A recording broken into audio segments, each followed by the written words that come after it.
জানা কিছু পেয়েছেন? না স্যার, এমনিতেই তো জানা যায় যে কিভাবে আগুন লেগেছে, কিন্তু এখানে তো বোঝাই যাচ্ছে না যে আগুন লাগার কারণটা কি। আচ্ছা, দেখো অ্যাম্বুলেন্স কত দূর এলো। ঠিক আছে স্যার।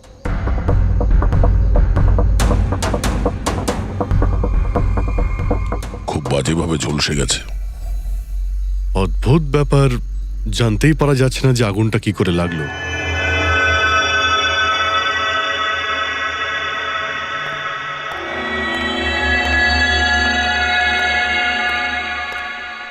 কিভাবে হলো এইসব? সবকিছু তো একদম ঠিক ছিল, জানি না আগুন কি করে লাগলো। এতজন মানুষের অভিশাপ তো লাগবেই, তাই না? এই কি বললে তুমি? আমি জানতে পেরেছিলাম স্যার যে দিলীপ স্যার কোনো কোর্টের কেসে ফেঁসে গেছিলেন। খুব বড়সড় কেস ছিল স্যার, কিন্তু কিছুদিন আগে ছাড়াও পেয়ে গেছিলেন। অনেকে এই নিয়ে রেগেও ছিলেন। আচ্ছা, এই ঘটনার সুযোগ নিয়ে কেউ ওকে মেরে দেয়নি তো? না, কোর্টে উনি নির্দোষ প্রমাণিত হয়েছিলেন, উনি কিচ্ছু করেননি। কি কি কেস ছিল? 9 বছর আগে জামাইবাবু থিয়েটারে আগুন লেগে গিয়েছিল, যার জন্য বেশ কয়েকজন মারাও গিয়েছিল, আর সমস্ত দোষ জামাইবাবুর ঘাড়ে চাপলো। এমনি এমনি কি করে আগুন লাগতে পারে? এটা নিশ্চয়ই কারোর প্ল্যানিং। কাউকে সন্দেহ হচ্ছে আপনাদের? এটা কে করতে পারে? যে কেউ করতে পারে, অনিতাও করতে পারে। কোন অনিতা? টনির ওয়াইফ, ও এখানে এসেও ছিল।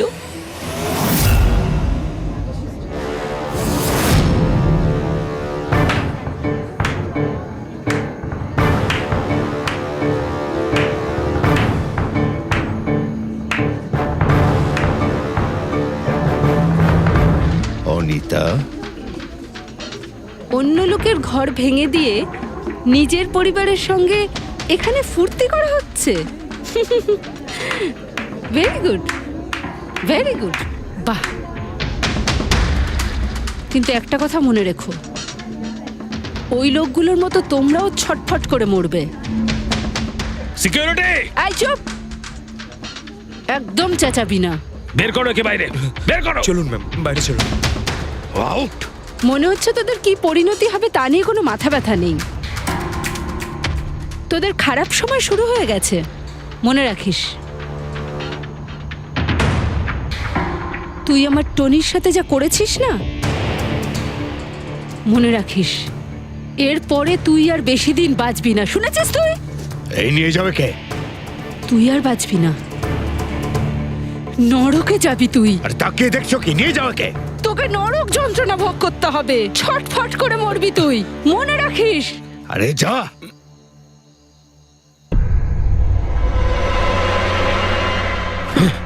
Let's enjoy Rohan. আরে ভুলে যাও।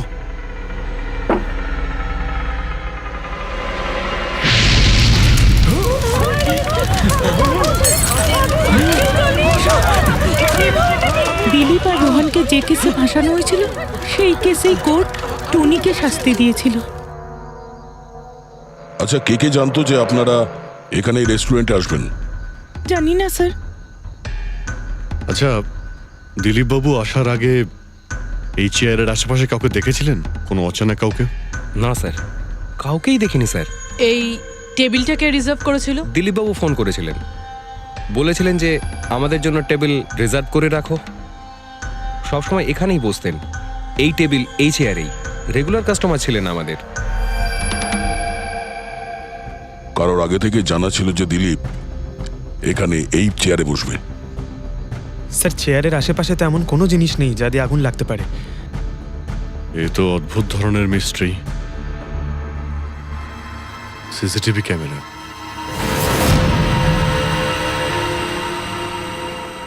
এর ফুটেজ থেকে জানতে পারা যাবে কি হয়েছিল এখানে। ও মাই গড, এসব কিভাবে হলো? কে করতে পারে এসব? ওই করেছে যে দিলীপকে খুন করেছে প্রমাণ লোপাটের জন্য। আর যে কেউ কিভাবে এই মনিটর রুমে চলে এলো? তোমার সিকিউরিটি কোথায়? স্যার, এই রুমে সিকিউরিটির কোনো প্রয়োজনই হয় না। এর আগে এরকম কখনোই হয়নি স্যার। স্যার স্যার আমার মনে হয় না সিসিটিভি ফুটেজ ডিলিট করার মতো সময়ের কাছে ছিল। ও শুধু ভাঙচুর করেছে। যদি আমরা কোনো এক্সপার্টকে ডাকি স্যার, তাহলে সে হয়তো হার্ড ডিস্ক থেকে রিকভার করতে পারবে।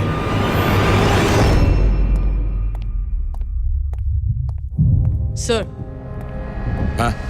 স্যার 9 বছর আগে দিলীপ আর রোহনের একটা থিয়েটার ছিল, যেটায় আগুন লেগে গিয়েছিল। এক্সিট এন্ট্রির দরজা বন্ধ থাকার কারণে 12 জন লোক আগুনে পুড়ে মারা যায়। ভিকটিমদের ফ্যামিলি যখন কেস করে, তখন ইনভেস্টিগেশনে জানা যায় যে সেই সময় একজন গার্ড ছিল। হ্যাঁ, টনি। হ্যাঁ স্যার। স্যার, কোর্টে এটা প্রমাণ হয়ে গিয়েছিল যে টনি অনেক মদ খেয়েছিল, আর মদের নেশা সে এতটাই চুর ছিল যে ইমার্জেন্সি এক্সিটের দরজাও খুলতে পারেনি। হ্যাঁ, কিন্তু এই টনির স্ত্রী অনিতা এটা মানতে রাজিই নয় যে ভুলটা টনি করেছিল। স্যার, শুধু উনিই নন, অনেক আর্টিকেল এবং নিউজ পেপারও কিন্তু কোর্টের সিদ্ধান্তের ব্যাপারে কথা বলেছিল। যখন এই ঘটনাটা ঘটেছিল তখন দিলীপ আর রোহনের বিরুদ্ধে সলিড এভিডেন্স ছিল, কিন্তু তারপর কেস চলতে থাকলো। 9 বছর হয়ে গেল। কিছু প্রত্যক্ষদর্শী বয়ান বদলে দিল, আর কিছু লোক বাইরে চলে গিয়েছিল। স্যার, দিলীপ আর রোহন নিশ্চয়ই টাকা আর ক্ষমতার অপব্যবহার করেছে, আর এই কথাটা নিশ্চয়ই টনি জানতে পেরেছিল। ওই হয়তো পাঠিয়েছে অনিতাকে দিলীপকে মারার জন্য। কিন্তু ফেডরিক, যখন অনিতা ওখানে ছিলই না, তাহলে আগুন লাগালো কি করে? না না, সিকিউরিটি লোকেরা তো ওকে বাইরে বের করছিল ওই রেস্টুরেন্ট থেকে। এমন কি জিনিস ছিল যার জন্য হঠাৎ করে আগুন লাগলো? স্যার, হয়তো ডক্টর সালুংখে আমাদের কোনো হেল্প করতে পারে। না হলে অনিতা।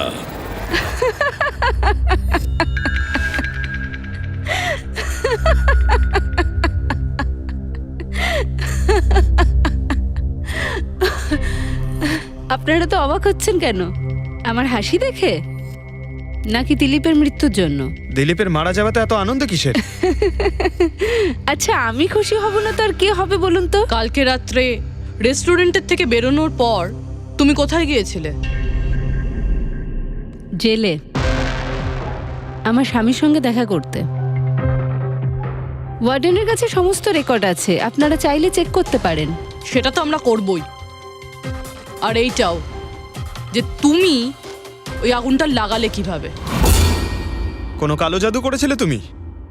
দিলীপের গায়ে হঠাৎ করে আগুন লাগলো কি করে? কালো জাদু জানলে অবশ্যই প্রয়োগ করতাম, কিন্তু আমি খুব খুশি হয়েছি। দিলীপও ঠিক সেইভাবেই ছটপট করে মরেছে, যেভাবে 9 বছর আগে ওই নিরীহ লোকগুলো মারা গেছিল, যেটা শাস্তি এখন আমার স্বামী টনি ভুগছে।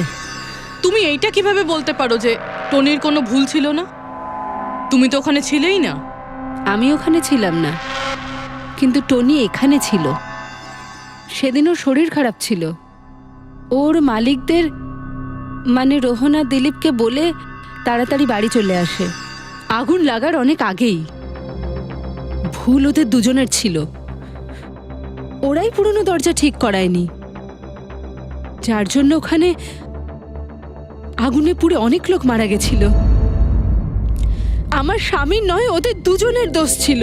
তাতে তোমার নিশ্চয়ই খুব রাগ হয়েছিল, ওদেরকে মেরে ফেলারও ইচ্ছে হয়েছিল। 12 জন মারা গেছিল ওখানে।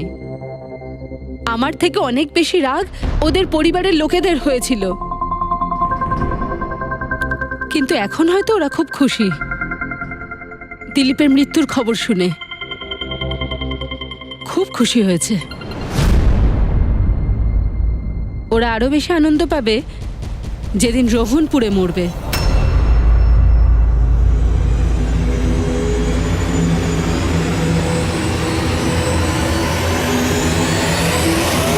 স্যার 42 জন আছে, ওই 12 জন ভিকটিমের কাছের আত্মীয় আর ফ্যামিলির লোকেরা মিলে। সাসপেক্ট বেশি আর সময় কম। স্যার, এই 42 জন লোকের মধ্যে সবার আগে সেই সমস্ত লোকেদের নাম সরিয়ে দিতে হবে যারা কালকে দিলীপের মৃত্যুর সময় শহরে ছিল না। স্যার, 9 বছর হয়ে গেছে এই ব্যাপারটার। হয়তো অনেক মানুষ দেশ ছেড়েও চলে গিয়েছে, আর কিছু লোক হয়তো এই পৃথিবীতেই আর নেই। তারপরেও খোঁজ তো নিতে হবে। দেখো কজন শহরে ছিল যখন দিলীপের মৃত্যু হয়।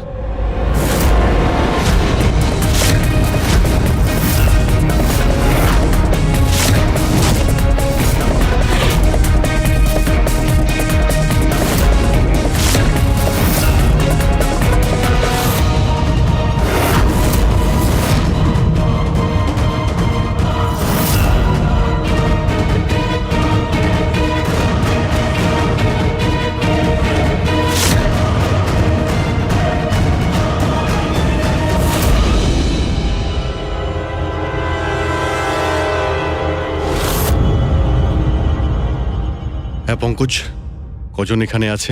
27 জন স্যার, যারা সেই সময় শহরে ছিল, আর ওদের দিলীপকে মারার কারণও ছিল। ঠিক আছে, সবাইকে বিউরোতে ডাকো। দেখা যাক ওরা নির্দোষ হওয়ার। ফিল্ম একাই দেখতে গিয়েছিলেন?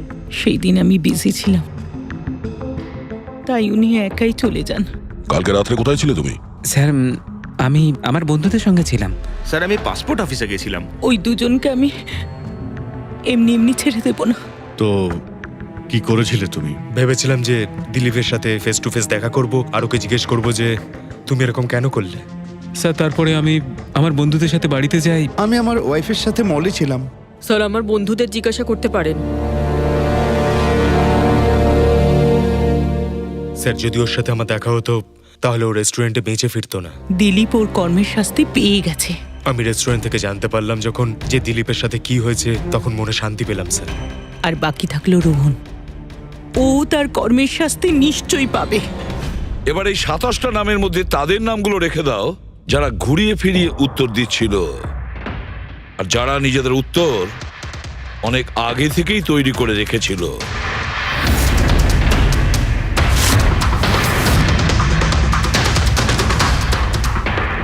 স্যার এবার 15 জন রইল। এবার এই 15 জনকে ওই দিনের ব্যাপারে জিজ্ঞাসা করতে হবে যখন 9 বছর আগে থিয়েটারে আগুন লেগেছিল। দেখা যাক কে সব থেকে বেশি রেগে যায় আর কে মুখ ঘুরিয়ে নেয়। স্যার আমার ভাই মাধ্যমিক পাশ করেছিল। ও বলেছিল বন্ধুদের পার্টি দিতে চায়, সিনেমা দেখাতে চায়, টাকা দাও। স্যার আমি সেই জন্য ওকে টাকাও দিয়েছিলাম। হয়তো ওই টাকাটা আমার ওকে দেওয়া একেবারেই উচিত হয়নি স্যার। যে এই কাজটা করে থাকুক খুব ভালো করেছে। আজকে আমি খুশি, আজ আমি খুব খুশি। কুমারবাবু, আপনি ইউনিভার্সিটিতে ফিজিক্সের প্রফেসর, তাই তো? Yes sir, head of the department physics. কিন্তু আমার নিজের ছেলেরই পড়াশোনায় কোনো ইন্টারেস্টই ছিল না। অনেক বকেছি আমি ওকে, কিন্তু তাতে কোনো রকম কোনো লাভই হয়নি। 1 নম্বরের বদমাইশ হয়ে উঠেছিল। সেদিনও কলেজ বাঙ্ক করে বন্ধুদের সাথে সিনেমা দেখতে চলে গিয়েছিল। আর স্যার তারপর ও আর কোনোদিন বাড়ি ফিরে আসেনি।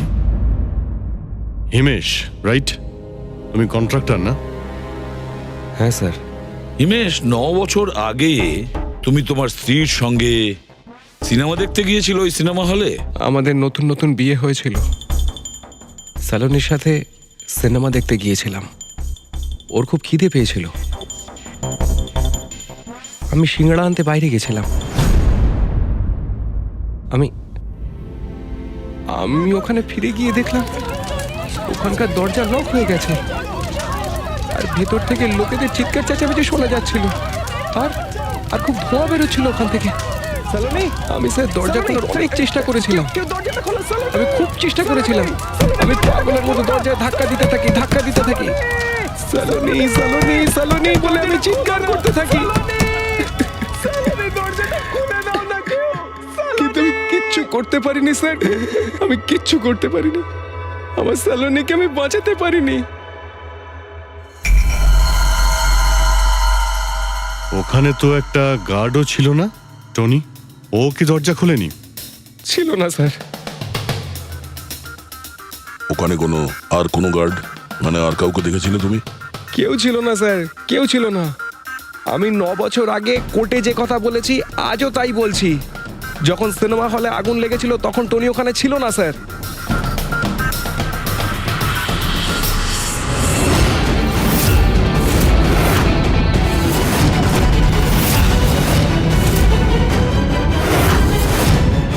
স্যার এই হলো আমাদের 15 জন সাসপেক্ট যারা দিলীপকে খুন করতে পারে। স্যার পুলিশ বলছিল যে ফায়ারম্যানরাও বলতে পারেনি যে আগুনের এক্স্যাক্ট সোর্সটা কোথায় ছিল। ওরা তো দেখা মাত্রই জানতে পেরে যায়, তাই না? জানতে পেরে যায় যে ওখানে এমন কি জিনিস ছিল যাতে আগুন ছড়িয়ে পড়ে, কিন্তু ওরা জানতে পারেনি ওরা জানতে পারেনি, ওরা এই জন্য জানতে পারেনি কারণ ওই জিনিসটার না ছিল কোনো গন্ধ, না ছিল রং। Exactly sir. যদি এটা লিকুইড হতো না তাহলে দিলীপ নিশ্চয়ই বুঝতে পারতো ওই চেয়ারটায় বসা মাত্রই। আর পাউডার থাকলে আমরা টেস্ট করে পেয়ে যেতাম। তার মানে এটা তো গ্যাস। তার মানে হচ্ছে এটা ছিল গ্যাস। গ্যাস? এই জন্য ওই ফায়ারম্যান জানতে পারেনি যে কিসের জন্য আগুন লেগেছিল। ইনফ্লেমেবল গ্যাস বস, যার শুধু একটা স্পার্কের দরকার হয় জ্বলে উঠবার জন্য। কিন্তু একটা কথা বুঝতে পারছি না, দিলীপ যে চেয়ারে বসেছিল সে চেয়ারে গ্যাস আসলো কোথা থেকে? চেয়ার থেকেই। কি চেয়ার থেকে? সেটা এইভাবে বস, যে চেয়ারে দিলীপ বসেছিল তার নিচের অংশে কেউ ওই ইনফ্লেমেবল গ্যাসকে স্প্রে করেছিল। মারা যাওয়ার সময় দিলীপের সংস্পর্শে দুটো জিনিস ছিল, একটা তো এই চেয়ার যেটাতে ও বসেছিল, আর একটা ওয়াইনের গ্লাস যেটা ও হাতে ধরেছিল। আমরা এই দুটো জিনিসই চেক করেছি, তো এই চেয়ারটার থেকে আমরা ইনফ্লেমেবল গ্যাসের কিছু ট্রেসেস পেয়েছি। বস, আমাদের আশেপাশের পরিবেশে সর্বদা জ্বলনশীল পদার্থ ঘুরে বেড়ায়, যেটা কখনো কখনো স্পন্টেনিয়াসলি জ্বলে যায়। যেমন হচ্ছে মাস গ্যাস, একটা ন্যাচারাল বায়োগ্যাস, আর জ্বলনশীল গ্যাস এর মেইন কম্পোনেন্ট। তার মানে ইনফ্লেমেবল গ্যাস যে কোনো সময় হাওয়াতে এমনি এমনি জ্বলে উঠতে পারে? না ফ্রেডি, নিজে নিজে নয়। যখন পরিবেশটা খুব বেশি উত্তপ্ত হয়ে ওঠে আর সেটা পরিবেশের অক্সিজেনের সঙ্গে মিশে যায়, তখন একটা সুপার হাই টেম্পারেচার উৎপন্ন হয়, যার কারণে এই আগুন লেগে যায়। কিন্তু ডক্টর সালুখে, ওখানে তো এরকম কোনো হাই টেম্পারেচারের মতো কিছু ছিলই না। এক্স্যাক্টলি, এমন কোনো ডাইরেক্ট সোর্স ছিলই না যাতে তাপ উৎপন্ন হতে পারে। বস, এই জন্যে আমার মনে হচ্ছে খুনি কোনো এক্সট্রা ডিভাইস ব্যবহার করেছিল এই এত বেশি টেম্পারেচার উৎপন্ন করার জন্য। আর এই চেয়ারটা তো রেডিই ছিল, এর তো শুধু একটা স্পার্কের দরকার ছিল। কিন্তু স্যার, এভাবে কেউ হিট কিভাবে উৎপন্ন করবে? হ্যাঁ, করা যেতে পারে তো। যেমন উদাহরণস্বরূপ ম্যাগনিফাইং গ্লাস। ম্যাগনিফাইং গ্লাস দিয়ে সূর্যের রশ্মিকে বিশেষভাবে ফোকাস করে আমরা ছেলেবেলায় কাগজ পড়াতাম।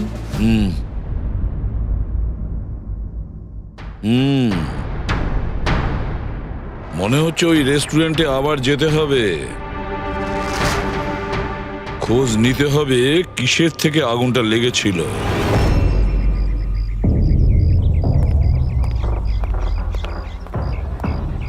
সব জায়গায় দেখে ফেলেছি স্যার, কিন্তু এমন কিচ্ছু খুঁজে পেলাম না যাতে আগুন লাগতে পারে। আর এটা ওপেন এয়ার রেস্টুরেন্ট। যখন খুনি দিলীপের চেয়ারের নিচে ওই ইনফ্লেমেবল গ্যাস স্প্রে করেছিল, কেউ তো দেখেছিল। সেটাই তো, চেয়ারে হঠাৎই আগুন লেগে যায় আর দিলীপ পুড়ে মারা যায়। কেউ কিছু দেখেনি, আর না আমরা কোনো প্রমাণ পাচ্ছি। স্যার, ওই data expert CCTV footage recover করে ফেলেছে, আপনারা দেখতে পারেন স্যার। গুড। দয়া, তুমি গিয়ে দেখো, ততক্ষণ আমি এখানে দেখছি কিছু পাওয়া যায় কিনা। স্যার, দিলীপ আর ওর ফ্যামিলি আসার 15 মিনিট আগের ফুটেজ এটা।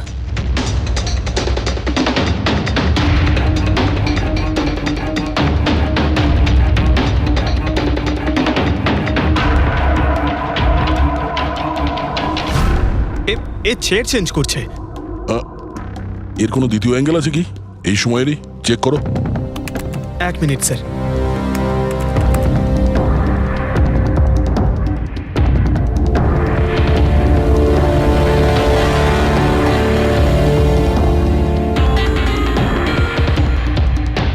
ও চেয়ারটার সঙ্গে কি করছে? গ্যাস স্প্রে করছে নাকি? হ্যাঁ, ও নিজের চেয়ারে গ্যাস স্প্রে করলো, আর ও নিজের চেয়ারের সঙ্গে ওই চেয়ারটা বদলে দিল যেটাই দিলীপ বসতো।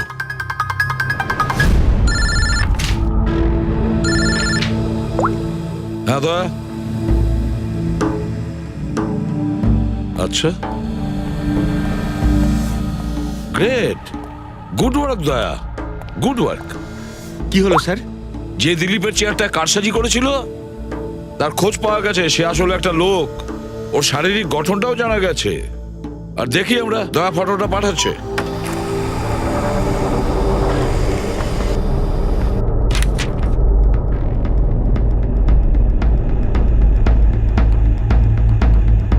খুনি এই বাকি লোকগুলোর মধ্যেই কেউ একজন, এদেরই মধ্যে কেউ। আর এবার এর পরের শিকার Rohan.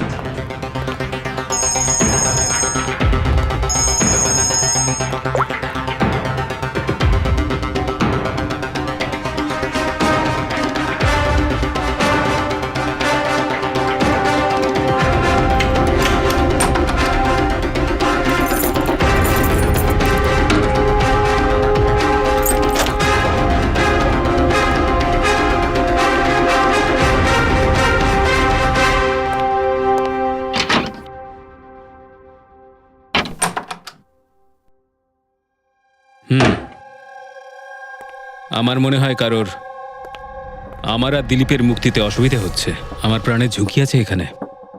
I will talk you later, bye. Sir, বলো। Everything is okay. All right, তুমি এখানেই থাকবে আর কাউকে ভেতরে ঢুকতে দেবে না। Be alert, okay? Okay sir.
বাঁচাও, বাঁচাও,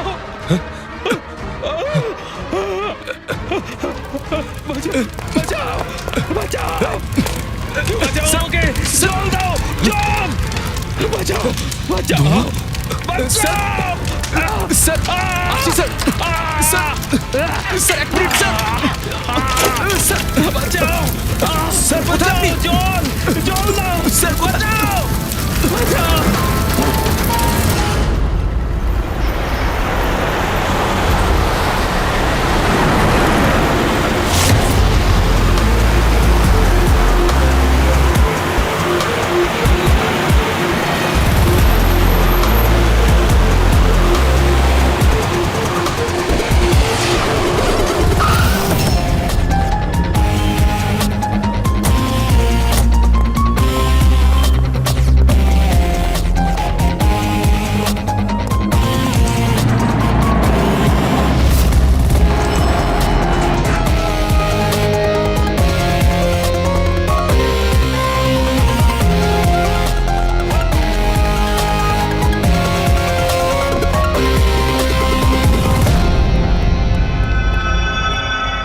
মাই গড,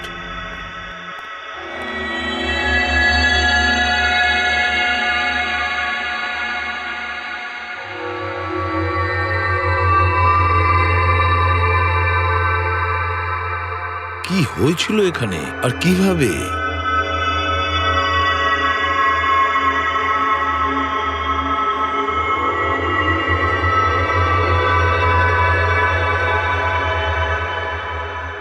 এখানে আর অন্য কোনো জিনিসের স্মেল পাওয়া যাচ্ছে না, শুধু এই পোড়া লাশটার দুর্গন্ধ ছাড়া। মানে স্যার এই মার্ডারটাও ইনফ্লেমেবল গ্যাস দিয়েই করা হয়েছে হয়তো। এসব হলো কিভাবে? হ্যাঁ স্যার, আসলে আমি রোহন স্যারের বডিগার্ড। আচ্ছা, তাহলে আপনারা কোথায় ছিলেন যখন এসব হলো? স্যার, রোহন স্যার আমাকে বাইরে পাহারা দিতে বলেছিলেন। তার কিছুক্ষণ পরেই আমি ওনার চিৎকার শুনতে পেয়ে ওনার রুমের দিকে দৌড়ে আসি আর দেখি দরজার চারদিক থেকে ধোঁয়া বেরোচ্ছিল। আমি অন্য চাবি দিয়ে দরজা খুলে ভিতরে যাওয়ার পর দেখলাম যে স্যার ততক্ষণে রোহন স্যার পুড়ে গেছেন। আপনারাও কেউ কিছু জানেন না? অদ্ভুত ব্যাপার, রুমের মধ্যে কোনো সূত্র পাচ্ছি না, শর্ট সার্কিট হয়নি, পর্দাটা ভেতর থেকে বন্ধ, এই উইন্ডোজটা পার্মানেন্টলি ক্লোজড, কেউ বাইরে থেকে ভেতরেও আসতে পারবে না, আর বাইরে থেকে ভেতরে কোনো ভিউও নেই, কেউ দেখতেও পাবে না। তাহলে লোকটা মরলো কিভাবে? এটার থেকে আগুন লেগেছে বস।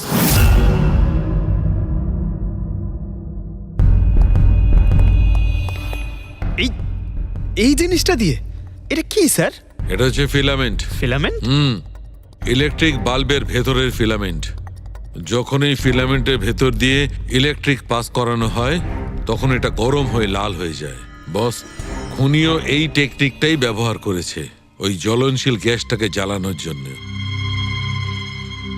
কিন্তু ওই রেস্টুরেন্টে যেখানে দিলীপ মারা গিয়েছিল ওখানে তো আমরা এরকম কোনো ফিলামেন্টের মতন কিছু পাইনি। বস, এত ছোট্ট একটা জিনিস, ওটা খোলা জায়গা, হয়তো কোথাও উড়ে চলে গেছে, কিন্তু এখানে তো পুরো ঘরটাই বন্ধ, তাই জন্যে খাটের তলায় এটা আমি পেয়ে গেছি। কিন্তু স্যার, ফিলামেন্ট দিয়ে ইলেকট্রিক পাস করানোর জন্য ওয়্যারসের কোনো না কোনো কানেকশন তো থাকা উচিত বেড পর্যন্ত। আছে, এখানেই নিশ্চয়ই কোথাও আছে। পুরো বেড চেক করেছি আমরা, রুমটাও চেক করেছি, এরকম কিছুই তো পাইনি আমরা। দয়া, ওই দরজাটা কিসের? Manager, yes sir. ওই দরজার ওপারে কি আছে? স্যার আর একটা রুম আছে, এই রুমের সাথে ওটা কানেক্টেড। এমনিতে এই দরজাটা সিল থাকে, এটাকে কেউ খোলে না স্যার। খুলুন এই দরজাটা। Yes sir. আসুন স্যার।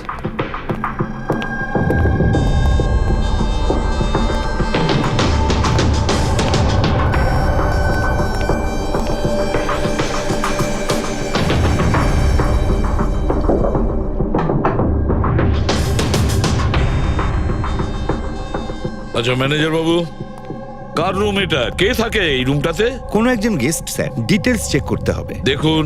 Okay sir.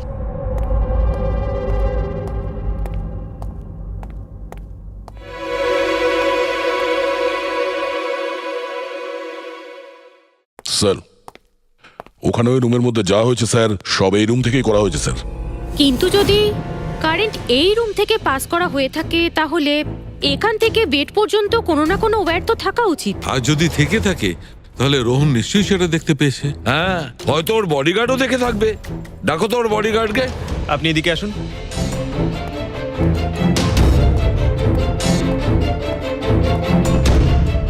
একটা কথা বলো, যখন তুমি রোহনের ঘরে এসেছিল তখন কোনো তার দেখেছিলে এখানে এই দরজা থেকে ওই রুম পর্যন্ত?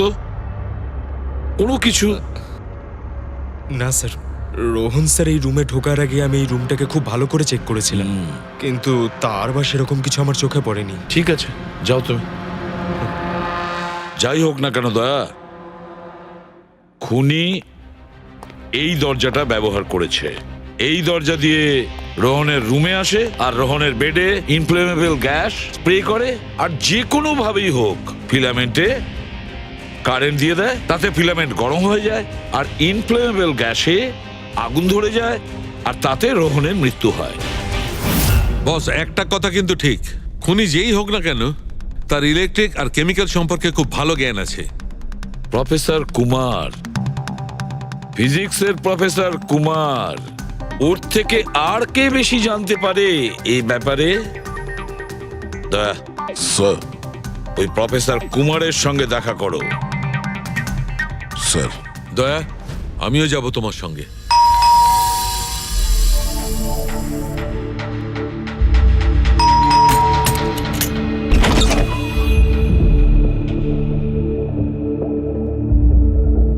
প্রফেসর কুমার আছেন বাড়িতে? হ্যাঁ আছেন, কিন্তু আপনারা? সিআইডি। সিআইডি? সব ঠিক আছে তো স্যার? হ্যাঁ, ওনাকে কিছু জিজ্ঞাসা করার আছে। কোথায় উনি? বাইরে বাচ্চাদের পড়াচ্ছেন, আমি ডেকে আনছি। ঠিক আছে ঠিক আছে, আমরা দেখছি।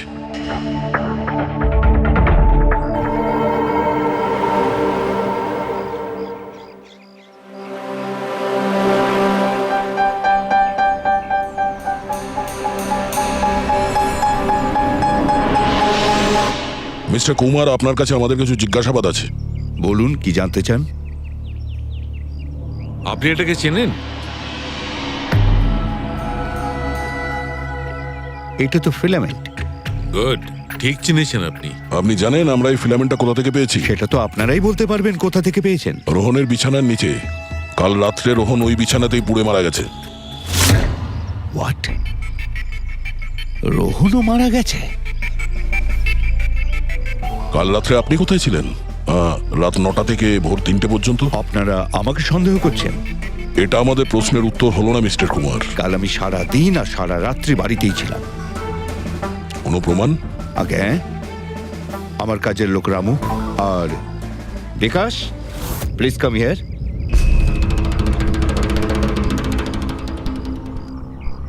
Yes sir.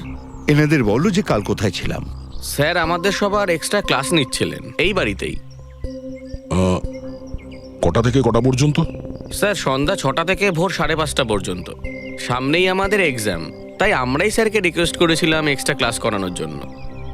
ঠিক আছে স্যার, তুমি যাও বাবা।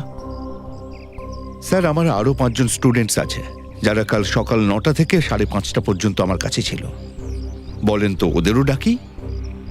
ঠিক আছে, এবার আমি যেতে পারি স্টুডেন্টদের পড়াতে? Please please. Thank you.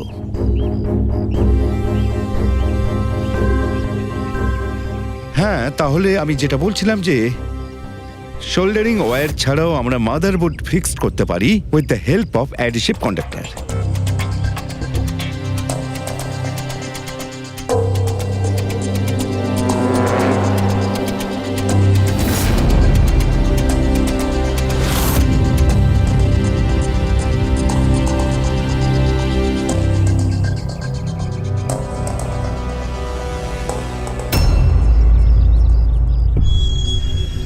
My god, my god! আরে ভাই, কি ব্যাপারটা? কি? আরে ভাই, এই ভুলটা আমি কি করে করলাম? কি গড, বুড়ো হয়ে গেছি আমি বুড়ো হয়ে গেছি। দয়া একটা কাজ করবে, 1 ঘন্টা পরে ফরেন্সিক ল্যাবে দেখা করো। একটা জিনিস দেখাবো। 1 ঘন্টা পরে। আরে ওই হ্যাঁ বস, একটা কাজ করো, এই সুইচটা দিয়ে ওই বাল্বগুলোকে জ্বালাও। এই সুইচ দিয়ে? এই সুইচ দিয়ে? হ্যাঁ হ্যাঁ, এই সুইচটা দিয়ে। আরে এর মধ্যে কোনো কানেকশন দেওয়া নেই, কিভাবে জ্বলবে? তুমি প্রশ্ন করো না, কখনো কখনো আমার কথাটাও মেনে নাও। কখনো কখনো। এই অন করলাম। কই স্যার, কিছুই তো হলো না। হবে হবে। আরে কি হবে? কিছুই হবে না। হবে ভাই, বিলিভ মি, হবে। 1 মিনিট। আরে ওর শরীর ঠিক আছে তো? হ্যাঁ স্যার, জানি না কি হয়েছে, প্রফেসর কুমারের সঙ্গে দেখা করে আসার পর থেকেই উনি বাল্ব নিয়ে খেলে যাচ্ছেন। একটা কথা বলো, ওই ফিঙ্গারপ্রিন্ট গুলোর খবর কি, যেগুলো তুমি হোটেলের লোকেদের কাছ থেকে নিয়েছিলে আর ওই রুমটা থেকে নিয়েছিলে? স্যার, অনেক ফিঙ্গারপ্রিন্টস পাওয়া গেছে, কিন্তু সবগুলো স্টাফ মেম্বারসদেরই, এছাড়া আর কারোর পাওয়া যায়নি। এটা কিভাবে সম্ভব?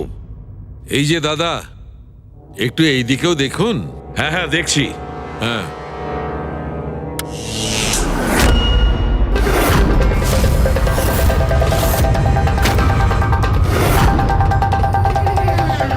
আরে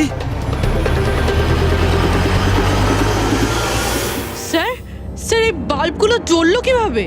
এ কি কাণ্ড করলেন ডক্টর সালুকে? কোনো তার ছাড়াই আপনি সবকটা বাল্ব জ্বালিয়ে দিলেন।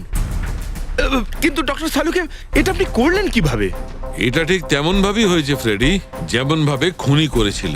ওই দিলীপের চেয়ারটাতে আর রোহনের বেডে। ম্যাজিশিয়ান সালুকে, এবার পরিষ্কার করে বলুন আপনি সব করলেন কিভাবে? কারেন্ট কি হাওয়া থেকে আসলো? হাওয়া থেকে আসেনি বস, তাহলে? কারেন্ট এসেছে ইলেকট্রিক পেইন্টের সাহায্যে। Electric paint? হ্যাঁ, ইলেকট্রিক পেইন্ট। আসলে ইলেকট্রিকের যে তার হয় সেটা মেটালের হয়। Metal is a good conductor of electricity, সেই জন্য কারেন্ট ওর মধ্যে দিয়ে পাস করে। ঠিক একই রকম ভাবে কিছু পেইন্টও আছে যেগুলোকে আমরা ইলেকট্রিক পেইন্ট বলি, আর এটাও গুড কন্ডাক্টর অফ ইলেকট্রিসিটি। এর মধ্যে দিয়েও ইলেকট্রিসিটি পাস করতে পারে। অদ্ভুত ব্যাপার হলো এটা যে কোনো কালারের সঙ্গে মিশে যায়, যেটা খুব সহজে যে কোনো ব্যাকগ্রাউন্ডে মার্জ হতে পারে। ও, এই কারণেই আমরা হোটেলের রুমে আর রেস্টুরেন্টে কিছু দেখতে পাইনি স্যার। এক্স্যাক্টলি দয়া। খুনি আসলে হোটেলের রুমের আর রেস্টুরেন্টের ফ্লোরের দুটোর কালার এই কালারের সঙ্গে ম্যাচ করেছে, এই জন্য আমরা দেখতে পাইনি। তার মানে ইলেকট্রিক কারেন্ট, এই ইলেকট্রিক পেন্ট, এটা কি খুব সহজেই পাওয়া যায়? হ্যাঁ, পাওয়া যায়। আসলে এটা ইলেকট্রিক সোল্ডারিং আর রিপেয়ারিং এর কাজে লাগে। আর এটা সবচেয়ে বড় বিশেষত্ব হলো যে এটা সাধারণত খালি চোখে এটা দেখা যায় না, শুধুমাত্র ইনফ্রারেড লাইটেই এটা দেখা যায়। আমি দেখাচ্ছি।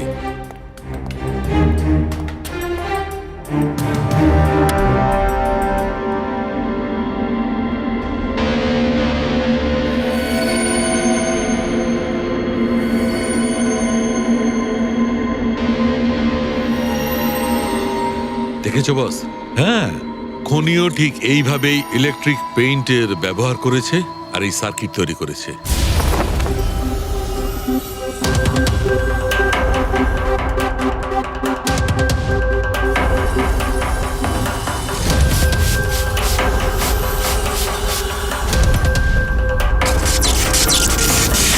একটা কথা তো নিশ্চিত, এ যেই হোক না কেন তার এ সমস্ত ব্যাপারে খুব ভালো জ্ঞান আছে। কিন্তু স্যার, এদের মধ্যে খুনি কে? ওই প্রফেসরের সঙ্গে তো কথা বলে নিয়েছি স্যার, ও তো না, এই বংশী। এই লোকটা তো একজন ক্লার্ক, কিন্তু আমার মনে হয় না যে একজন ক্লার্কের সায়েন্সের ব্যাপারে এত জ্ঞান থাকতে পারে। স্যার, এদের মধ্যে সব থেকে বেশি শিক্ষিত তো ওই প্রফেসর কি মনে হচ্ছে? এটা এমন কেউ হতে পারে যেটা প্রফেসরের মতো ইন্টেলিজেন্ট নয়, অথচ এই ব্যাপারে অনেক কিছুই জানে।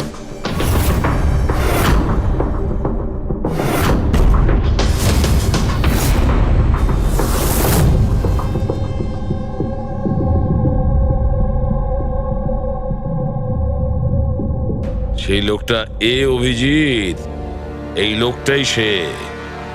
মনে পড়ছে কি বলেছিল আমাদের, যে ও কি কাজ করে?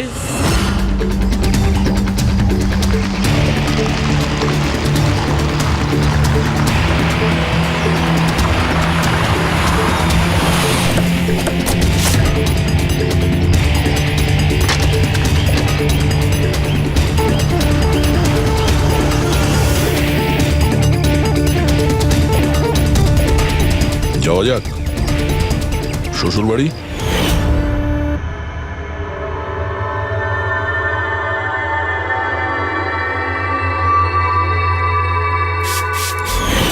দিলীপ আর রোহনের উপর কেস হয়েছিল, কিন্তু আমি জানতাম ওরা টাকা আর পাওয়ারের জোরে ছাড়া পেয়ে যাবে।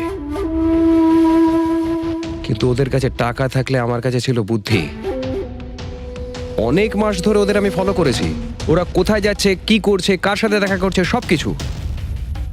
আর শেষ পর্যন্ত ওদের দুজনকে মারার উপায় আমি পেয়েই যাই, ইলেকট্রিক পেন্ট আর সার্কিটের মাধ্যমে। এই দুটো জিনিসের বিষয়ে আমি খুব ভালো করে জানতাম। ব্যাস, দিয়ে দিলাম দুজনকে শাস্তি। দুজনকে মেরে ফেলেছি জ্যান্ত পুড়িয়ে, যেভাবে ওরা আমার সালোনিকে মেরেছিল। হিমেশ, তোমার স্ত্রীর সঙ্গে যা কিছু হয়েছে সেটার জন্য আমরা সবাই দুঃখিত, কিন্তু দিলীপ আর রোহনকে মেরে তুমি কি পেলে? তুমি কি ফিরে পেলে তোমার স্ত্রীকে? প্রতিশোধের আগুনে পুড়ে তুমি দুজনকে মারলে। আইন তোমাকে কোনোদিন ক্ষমা করবে না, কঠোর থেকে কঠোরতম শাস্তি হবে তোমার।